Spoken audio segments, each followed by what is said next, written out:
I'll be doing research in big data analysis in additive manufacturing chain of value.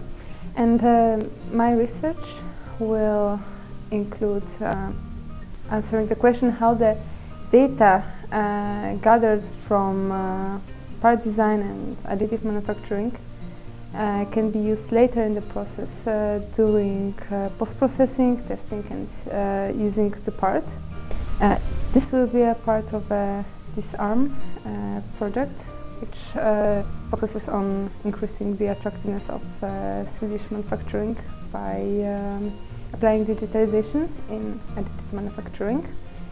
Since additive manufacturing is used mostly for small-scale production and prototyping, because it's not enough automatization to scale it up more.